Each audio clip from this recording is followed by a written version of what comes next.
પરીક્ષિતનો મોક્ષ કરાવવા પરમ યોગીરાજ સુખદેવજી મહારાજ પધાર્યા છે અને સુખદેવજી મહારાજને રાજા પરીક્ષિતે સૃષ્ટિ ઉત્પત્તિ વિષયક પ્રશ્ન કર્યો છે. બ્રહ્મ તત્વનું નિરૂપણ કર્યું છે. બ્રહ્મમાંથી શક્તિ અલગ થયા, બ્રહ્માજીનું પ્રાગટ્ય થયું અને બ્રહ્માજીના શરીરમાંથી આદિ માનવ સ્વયંભુ મનુ અને આદિ સ્ત્રી મહારાણી શત્રુપાની ઉત્પત્તિ થઈ. બંનેના દિવ્ય દાંપત્યથી એમને ત્યાં 5 સંતાનો થયા છે. 3 દીકરીઓ થઈ છે, આકૃતિ, દેવહૂતિ અને પ્રસૂતિ. ત્રણેય દીકરીઓના વંશનું વર્ણન કર્યું છે. 2 પુત્ર થયા છે, ઉતાનપાદ અને પ્રિયવ્રત. આ બંને પુત્રના વંશનું વર્ણન સુખદેવજી મહારાજ રાજા પરીક્ષિતને કરી રહ્યા છે.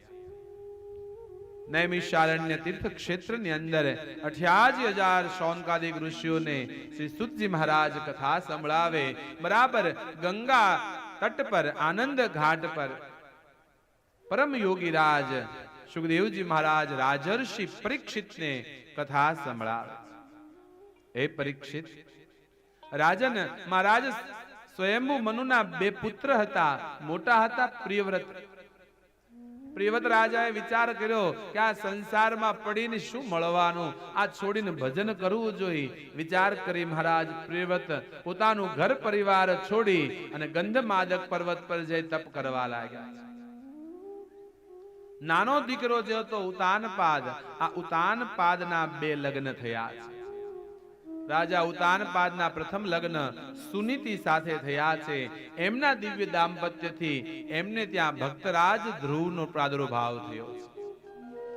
બીજા લગ્ન સુરુચિ સાથે થયા છે અને એમના દિવ્ય દાંપત્યથી એમને ત્યાં એક પુત્ર રત્નનો જન્મ થયો, જેનું નામ ધ્રુવ પડ્યું છે.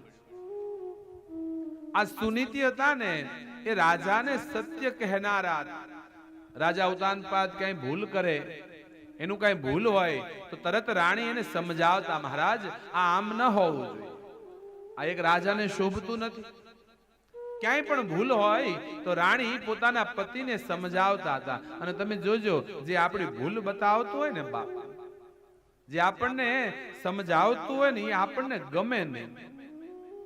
કારણ કે સત્ય હંમેશા કડવું રહેવાનું.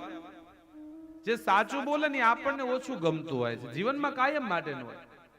પણ જે મીઠું મીઠું બોલતું હોય ને, એ આપણને બહુ ગમતા હોય.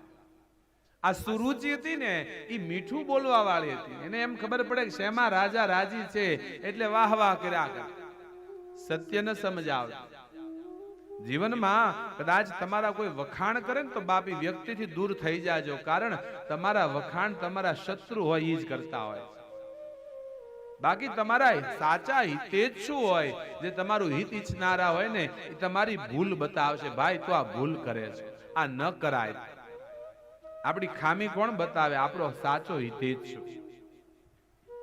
સુરુચિ વાહવા કરનારા હતા, એટલે સુરુચિ રાજાને અતિ પ્રિય હતા.